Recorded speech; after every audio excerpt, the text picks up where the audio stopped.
Hey, welcome to the best episodes of Credit 101. This is episode 9, where we're going to talk about how you guys can boost your credit score fast. So, I have something called 60 points in 60 days, where we go over really buckling down on all of these different things I'm going to go over so that you guys can get 60 points in 60 days. And this is what I personally used to do, and I still do too. When it's time for me to apply for something, I go through this list and I go over this worksheet now that I created for you. This is something I would just make sure that I go over just to make sure that I have everything in order before I apply for something. I just hate when people just apply for things and they don't make sure their credit is the best. And then they wonder why they can't get approved for things. Okay. So make sure you guys look at this different worksheet. If you guys are in the course already, thank you so much. Download the worksheet down below and actually do this. Every time you about to apply for something, actually go over this worksheet to make sure that all your things are in order. And if you guys do not have the course, it's the Credit 101 course. It has over 200 plus videos. It also have over 40 downloadables where it's going to be dispute letters our person created for this course. You have worksheets, checklists, and guides. So definitely check it out. Now let's actually look at the first two things that you guys need to go over. And I'm going to give details as to why you guys need to go over these two things and make sure they're in order. Some people just think that they can just apply. Again, you don't want to do that. You want to be calculated. Now, the first thing is make sure you guys pay all of your bills on time. So, paying all your bills on time is going to be very, very important because it's 35% of your credit score. Okay. The thing I always tell people to do is make sure you guys set up automatic payments and reminders for all your bills. And not or two, you can do either or. I have it on worksheet, but if you want to be very strict like I am, you want to do both. I have automatic payments for the minimum payments on all of my credit cards. That's one of the basic things that I do. I have all automatic payments for the minimum payments on all my credit cards. I have the utilization sheet that I showed you all, and I have available for you guys too. You guys can be able to search utilization sheets on YouTube. You should be able to find the link for that. Let me know in the comments if you cannot find it too. But I have all my credit cards in order in terms of like the due date. So I'll know exactly what's the due date for all of them. And I go in there and make sure all of them are paid. So I list my credit cards multiple times because my biggest thing in the past was late payments, but I was stupid with it. Like I would have the money to pay it and I'm like, I can't pay the whole thing. So I won't even pay the minimum. It's like, girl, pay at least the minimum. Like, I don't know what I was thinking. Like, I really don't, honestly. But this is years ago. Now I don't mess around though. Also, on my budget, my credit cards are also on my budget. So I use my credit cards to pay all my bills. I'm not using my debit card for anything. I use my credit cards to pay all of my bills, and then I have all my credit cards on my budget, and then I rotate them depending on what's going on. And when I say rotate them, I use them for different things because you get 2% back on this one, you might get 5% back on that one. So I use different credit cards for different things. So I just know when they're due, I just go in there and I pay the statement balance. Even though the minimum payment is already going to be there, I go in and pay the statement balance. And I like to do that like in the beginning of the month, or sometimes say if I'm like that at the end of the month, I'll go in and pay everything for next month because I know it's going to be due anyway. All my statement balances are there. Like my last credit card that I have due for my for me personally is my Apple credit card, and that's like on the 30th. After that credit card statement come out, I'm going and paying everything for next month already because it's just easier for me to do it that way. And I have it within my budget, and that's on a spreadsheet also. So I just go down the list, make sure everything is paid, and I highlight it. And I copy. I have a spreadsheet, and I actually copy that spreadsheet to the next month, and I turn everything back white. And then I go in. Once you see it highlighted blue, that means it's going to be technically paid. That means I didn't paid it already. And when a credit card is highlighted blue, that means I didn't paid the statement balance. Minimum payment to me do not consider a payment. I don't consider that as a paid for bill unless I know like I messed up or something. Like you don't have the money for it. And I'm never trying to put myself in that situation.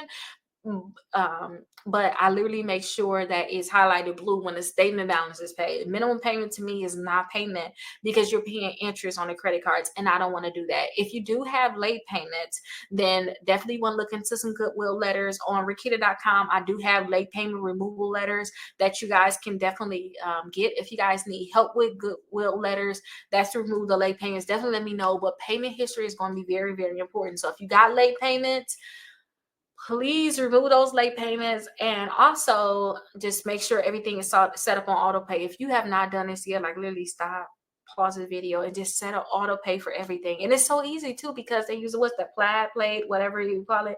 They use that for all of our to set up auto payments on all of our credit cards. So definitely make sure you guys do that.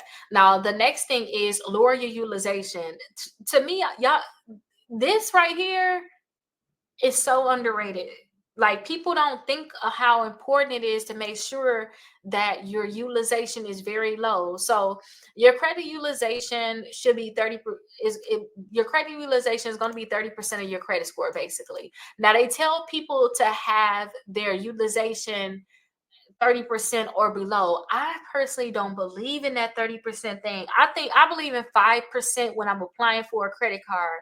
The only way I would think it's okay to have a 30% utilization is if you got 0% APR credit cards, then I can see it. Okay. And now another time too, and let me say this too before I get into my whole spiel onto why this is important.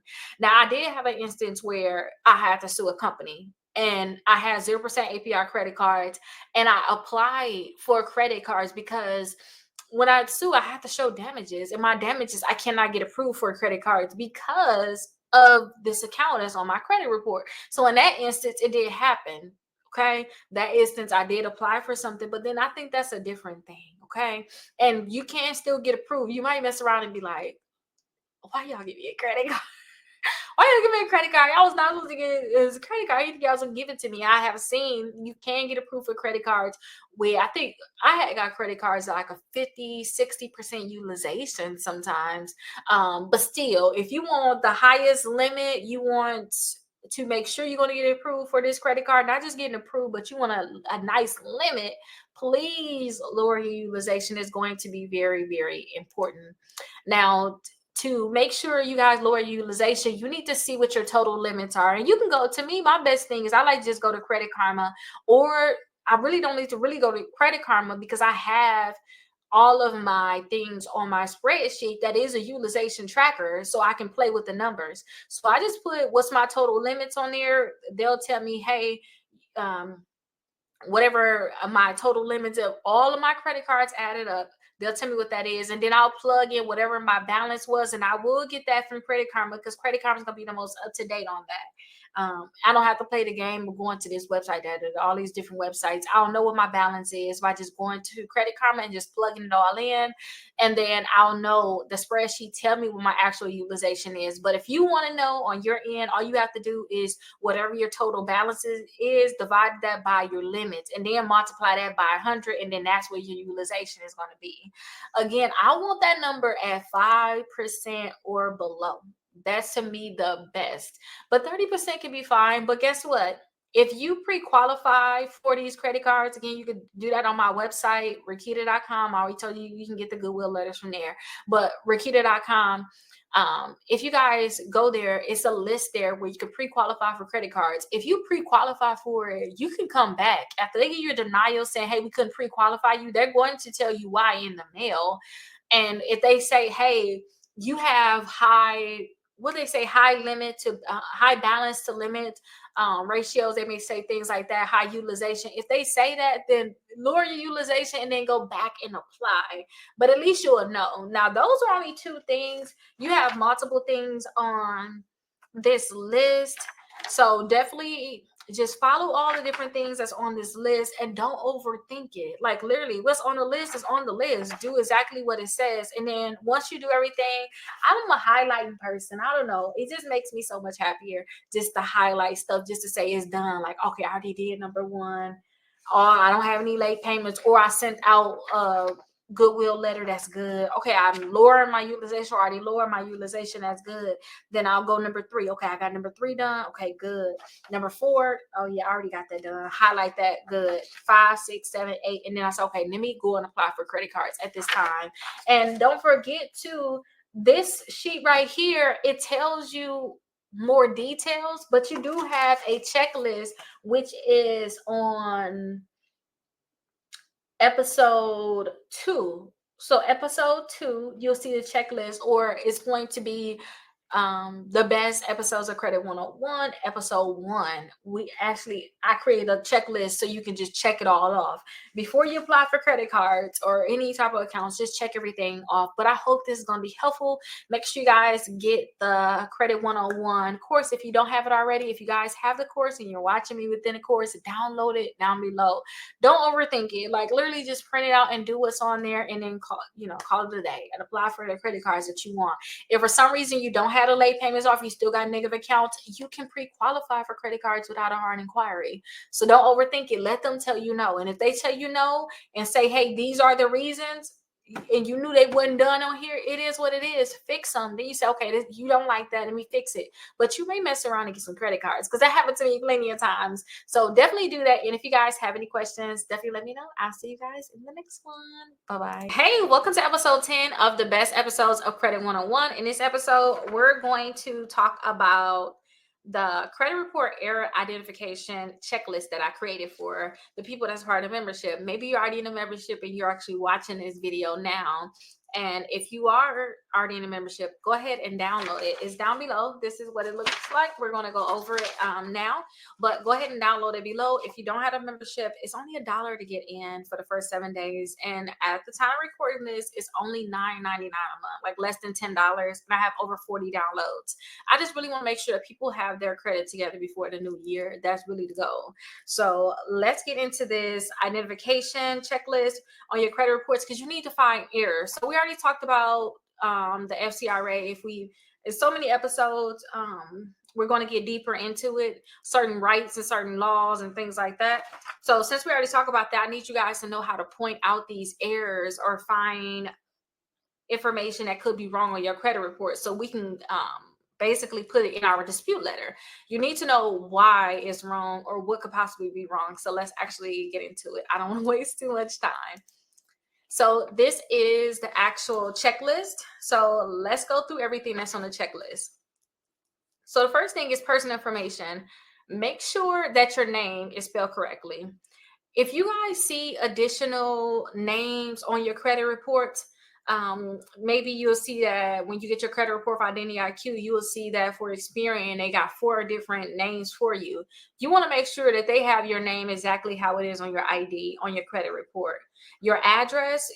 And then once you have that done, with any of these errors right here, you have to call the credit bureaus and correct it. So once you have these done, go ahead and start checking them off. And then you can circle to what you need to call about or put a date next to it. But you need to make sure you're really checking this off, guys. That's why I want you guys to actually download this. Don't just look at it like you need to use this for real and check it off. Make sure your credit report is good.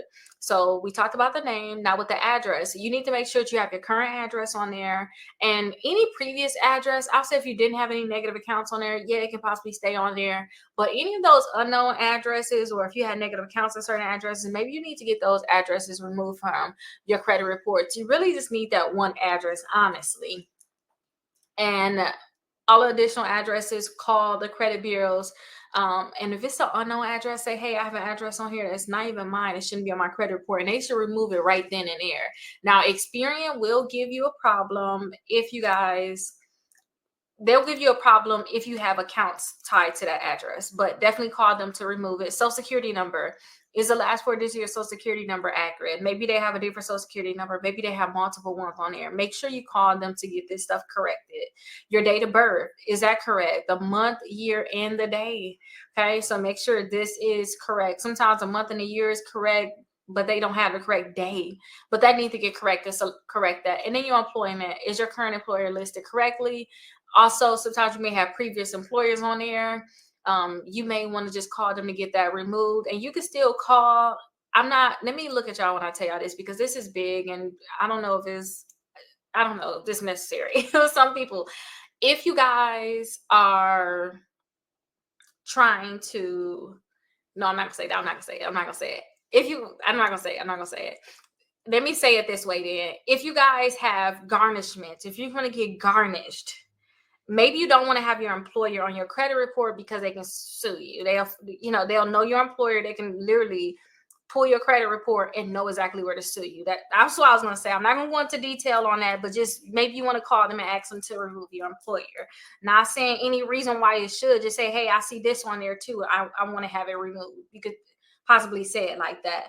But if y'all know y'all finna get y'all wages garnished, y'all going through all these different things, and maybe y'all need to remove y'all employer, seriously, because that's how they're gonna find out where you work at to even get you garnished. Okay, that's all I have to say. I didn't want to say it, but it's out there. The account information, your trade lines, is there any of them that you don't recognize? Is it the account status incorrect? Some of them may say closed when they're actually open, or some of them may say open when they actually close. Is the payment history correct?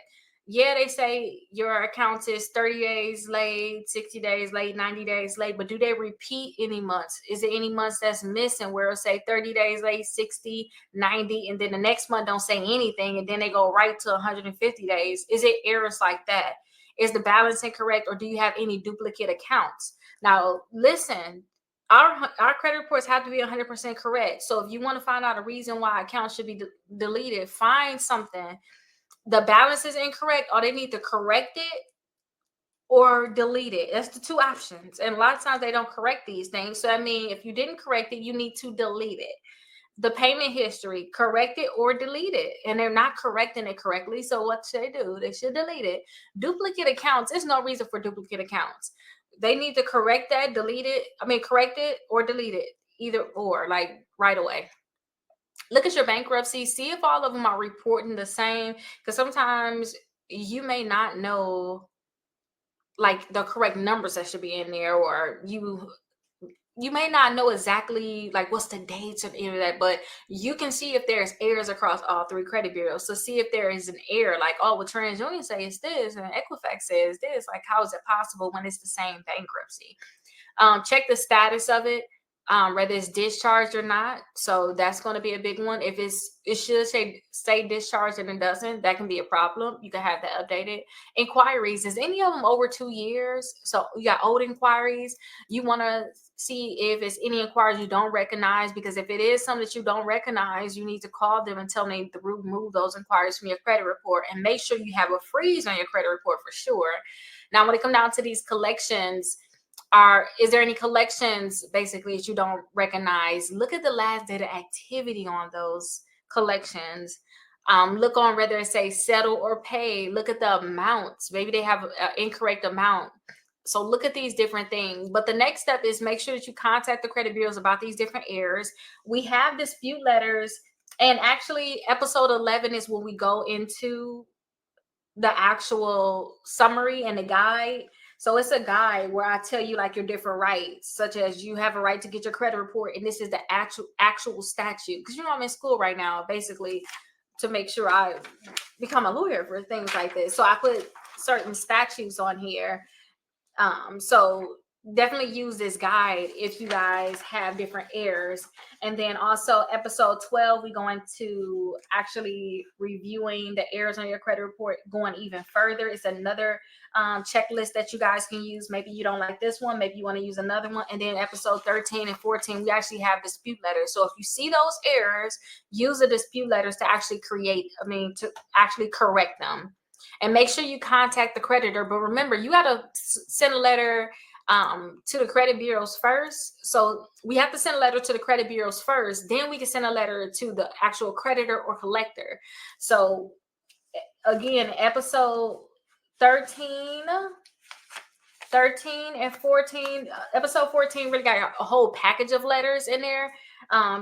So I would just say go to episode 14, use that dispute letter, list the accounts, and put the reason. Remember, we said things on here, hey, the account number is incorrect, the balance is incorrect. Put that on your dispute letter and then tell them to delete it.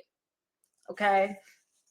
So that's basically all we have to talk about for this episode. But this is our identification checklist. Literally, this is how y'all can find y'all errors, because sometimes y'all get overwhelmed looking at y'all full credit report. But if y'all can just literally look on here and start checking stuff off and then handling what you see that's wrong, you'll get a lot of stuff done. So hopefully this is helpful for you guys. If you don't have the membership yet, go ahead and get it down below. It's $1 trial for the first 7 days. And at the time of this recording, again, it's $9.99. So get in why it is still very, very low, because it is so much stuff in here. I know the price is going to eventually go up, but make sure you guys get in right away. And if you guys already have membership, download it. You're watching it now, just go ahead and download it and print it out and start checking everything off. I'll see you guys in the next video. Hey, welcome to episode 11 of the best episodes of Credit 101. The original episode for this was actually episode 30 of Credit 101. Again, it's over 200 episodes. It's 206 episodes of Credit 101 to be exact. So make sure you guys definitely check that out. And if you guys have any questions, let me know in the comments, or if you guys have the course, leave me a comment within the course and I'll make sure I answer it for you. Now, to me, this is one of the top episodes because we need to understand our rights to an accurate credit report. I know we're not really talking in Credit 101 just about disputing, but this is a big part of credit. If something is not right, you need to know what it is, like, and what's your rights to it. Now, I do have a disclaimer, so let me make sure I read it. And we're going to go over this full, because I actually created a full 40-page, 4 pages guide that you guys need to go over. But I want to go over it all the way with you because this is very, very important. And I'd rather this information be out there for everybody, but download it because I actually have the real statutes on there. And, I'm in school right now. To be a lawyer, I'm working my way to actually being an attorney, be a lawyer. So I actually put the statutes on there for my personal use also. So let me actually read my disclaimer because we gotta make sure I say my disclaimer. I don't want any problems out of anybody. So I am not an attorney, and this guide is not intended to provide legal advice. This summary is for informational purposes only, and you should consult with a legal professional if you need specific advice about your rights. So if you need specific advice about your rights, you need to make sure you contact an attorney. I am not your attorney, okay? So definitely let's go over all these different things because it is a lot. If you guys have questions, put them down below in the comments. And if you guys don't have the Credit 101 course, it's $1 trial to start. Literally go down below in the description and in the comments and get the trial. Go ahead and get the trial for 7 days and stay. It's only $9.99 a month. You have over 40 downloads. This is one of them. And to me, this right here is worth more than $10. So I love, love, love the course. So the first thing is you need to understand that all of our rights are under FCRA. Okay, that's the Fair Credit Reporting Act. It provides consumer with several key protections. So we have a right to actually access our credit reports. So we are entitled to request a copy of our credit reports from each of the main 3 credit bureaus every 12 months. But since we have had the 2020 incident, y'all know what I mean, a big bang in 2020, we're still able to get our credit reports every week. So if you've been denied for credit or you face some adverse action, like they gave you higher interest rates on your credit cards, then you're entitled to a copy of your credit reports before that 12 months. So if we go back to that 12 months, just know when you are denied for credit, they're required to give you a copy of that credit report so you can see exactly what's the problems. You don't necessarily have to pay for a copy of your credit reports, okay? We have a right to dispute inaccuracy. So if you do see something is inaccurate on our credit report, the bureaus must investigate our claim, correct or remove any errors within 30 days. So that is one of our rights. If we send them a letter, they got to make sure that they remove this account from the credit reports, correct this account, and they have to do it within 30 days, but they have to respond too. Them not responding is that's not good either. It falls upon that too, that they're not responding because they had to do it within 30 days. We have the right to know when your credit report is used. So we have the right to know when our information is given out, basically, and what is it used for? Is it for a lender, a landlord, employer? So it's we have a right to know about this. We have a right to be notified of the name of the credit bureau that supplied this report too. And this usually comes from when you like apply for a credit card, when you apply for a home, and they, you apply for a home, we have a right, and they usually gonna put that in our denial, to say, hey, we pulled TransUnion, your credit score was 680. They're basically letting you know that at that time too. We have a right to limit access, so we can say who can actually get a copy of our credit report. Everybody just can't get a copy of our credit report. And we can also place a freeze on our credit report. We talked about that within the membership, placing a freeze on your credit report so you can prevent identity theft. These are rights that we have, you guys. And also we had a right to correct negative information. So any negative information that's on our credit report, we have to write for it. Late payments are usually going to stay on for about 7 years. Collections, 7 years from the date of delinquency. Bankruptcies, 10 years for Chapter 7, 7 years for Chapter 13. When it comes down to judgments and tax liens, these can no longer be on your credit report. And if these are on your credit report, judgments or tax liens, I gave you guys a free letter within the course. Look in the course and you'll see a copy of the free letter that you guys can use to remove those from your credit reports. But I gave you a free letter, multiple free letters too, for the other accounts like late payments, bankruptcies, collections, charge off. I gave you free letters for that also.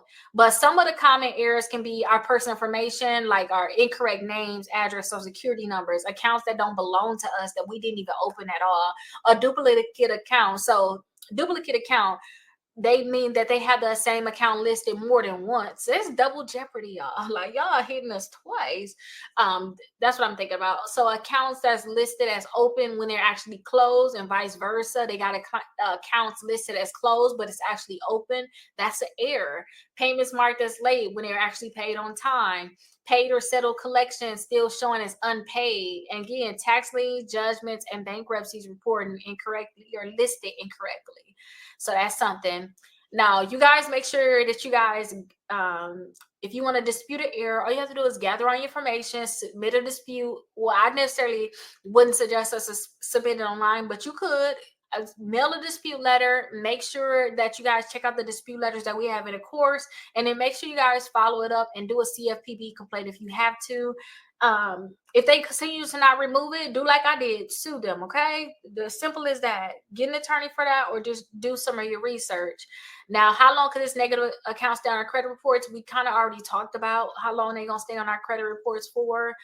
So if you deny for any, so if your dispute is denied or they reject it, errors or whatever, then you have a right to reach out to the company that provided this inaccurate information. And that's why I say, like, when you want to talk to a collection company or you want to talk to them about an account that they're disputing, you got to dispute with the credit bureaus first. Once it come back verified, then you can talk to the collection company. That's something that you need to know. And then you have to understand that if the bureau does not correct the issue, then you can add a statement to your credit report. But to me, if they don't correct the issue, I'm not adding no statement, because these companies don't care about statements. They think that it's just all a lie. I'm going to personally sue and get this account deleted, period.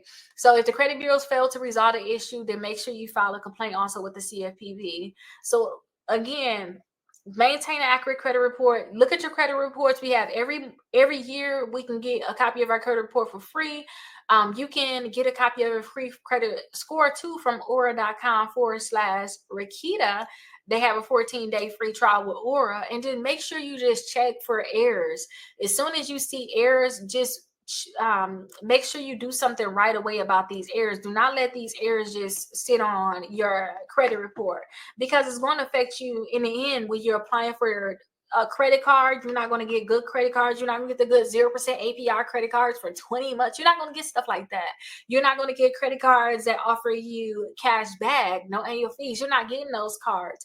So make sure you guys have the best credit score possible so that you can get these different cards. And I want to make sure I go over the full document, because this is necessary, you guys. You need to know these different statutes, like, for real. And maybe I'll start showing more things about this. But again, I'm not an attorney. Consult with an attorney. But once to learn this stuff, y'all. This really changed my life, so I want to teach it to you all. But this is only episode 11 of Credit 101, the best episodes of Credit 101.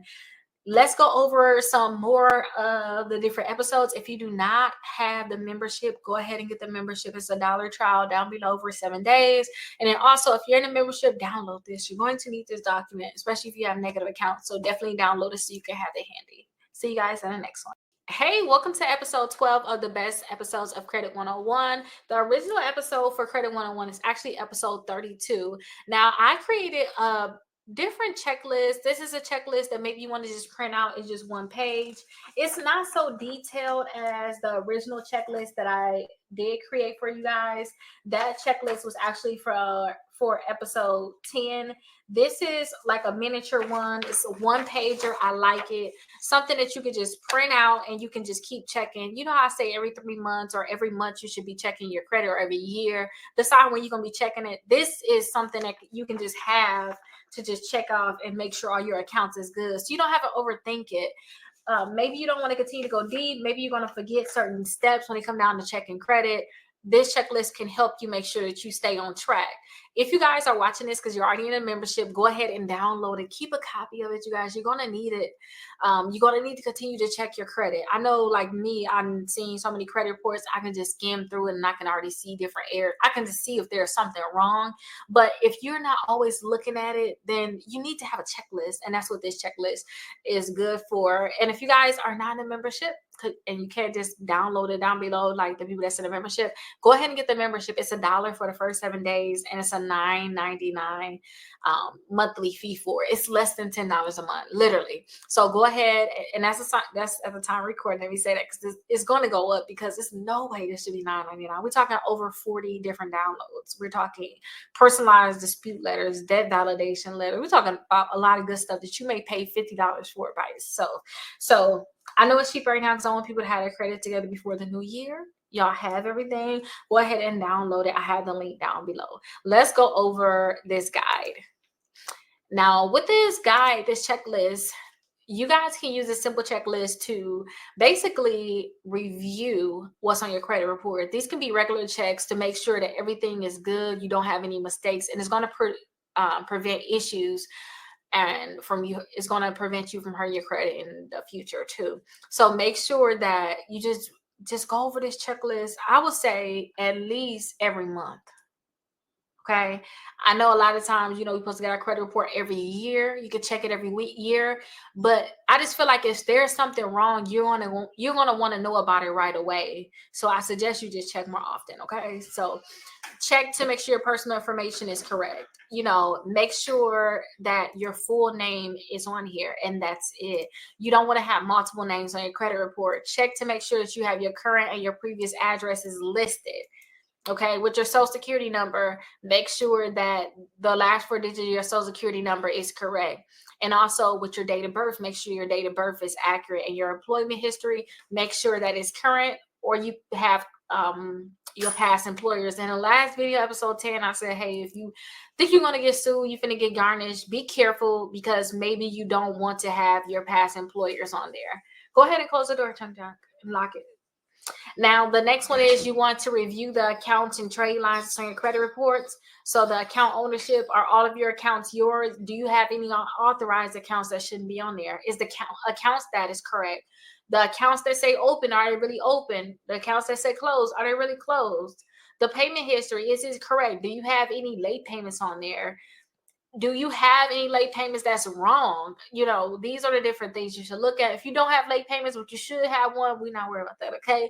We worry about what's there that shouldn't be there, or that we don't really want to be there.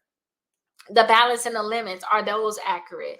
You want to make sure that the balance that's reporting to these accounts are correct, and then also the limits are correct too. And then check the public records, check for the bankruptcy, see if you have any tax liens or judgments. We talked about how tax liens and judgments should not be on your credit report. And also within the membership, I created a letter that you guys can send in if you do have tax liens or any judgments. So go ahead and download that letter. And are the public records showing correctly or incorrectly, especially with those bankruptcies? these are things that you should look for. Also, review your inquiries. You know, those hard inquiries, those are ones where you actually do a full on credit application, the ones that you authorize. Are there any inquiries on there that shouldn't be on there? You know, you never applied for Capital One, but for some reason you got a Capital One inquiry from 4 months ago. That's something you need to call the credit bureaus and tell them they need to remove it because you did not authorize it. Also, with soft inquiries, and these are for those things that don't affect the credit score. These things you may not see when you really pull your credit report, the soft inquiries. Those are for those credit cards that say you can pre-qualify you without a hard inquiry. That's what that is. Those soft inquiries, usually you're not going to even see it. You really don't have to worry about those too much. Now, collections and charge-offs. If you have collections and charge-offs, you just need to be ready to fight. And I'm being honest because you don't want collections and charge-off really on your credit reports. And a lot of times with these collections and charge-off, you could possibly sue them and get these accounts off your credit reports. That's what I did. So that's why I always say you want to get ready to fight them, because you could possibly just get it removed. Are they paid? Are they unpaid? Are they even yours? Are the amounts listed correct, especially for those collections and the charge-offs too? Sometimes you'll see that maybe you had a Capital One account, maybe they sold it to Midland or something. You will see that they didn't even update the balance on Capital One end. They still got the balance the same. So now there's a new company, Midland Collection Company, asking you for money, and they asking for the same exact amount that Capital One still reporting. Like, did the charge off not report correctly? Like, are they supposed to be reporting zero balance? Look for these different things and make sure you guys dispute any errors. So if you find any mistakes, file a dispute with the credit bureaus. And then make sure you guys keep all your records, save copies of all your reports or any disputes. If you guys have to do disputes, you guys, we have dispute letters within this membership. But really, disputes, we go over it in particular. If you want to really dive deep and you want to know about like how I sued Midland or how to set up these different things, these things are really inside of my exclusive credit membership. But you guys have dispute letters in here, and actually in the next episode 13 and 14, you got a dispute letter that you can technically send to the credit bureau. So you have this is the dispute letter. I have all of the documents and stuff that's inside the membership. I print them all out here so I can look at them while I'm recording these videos for you all. But you had a dispute letter. So if you see something that's incorrect, send a dispute letter in about it. And not only do you want to send out dispute letters for personal information, you need to just call the credit bureaus up. Inquiries, you need to just call them up. If you know for sure that you have an inquiry that should not be on your credit report, you really do not authorize it, and they do not want to remove it, like you call the credit bureaus and tell them to remove it, maybe you need to send out a letter certified mail. Anything you send them, you need to send a certified mail, because they're going to lie and say that they never got it. So you need to send it certified mail, and maybe you want to consult with an attorney and talk about permissible purpose, how you did not possibly give them authority. Not possibly, you did not give them authority to pull your credit reports. And how you have these fraudulent inquiries that should be removed from your credit reports. Don't forget, inquiries do drop and lower your credit score. And I did see denials talking about inquiries. So this is a big thing. So get the dispute letters. If you see anything wrong, go ahead and fix it. If you guys have any questions, let me know in the comments. Download that form if you guys are watching this in the membership. If you don't have a membership, like, what are you waiting on? It's $1 for 7 days. Not only is it $1 for 7 days, it's less than $10 a month. It's no excuse. You got so much stuff in here. I'll see you guys in the next video.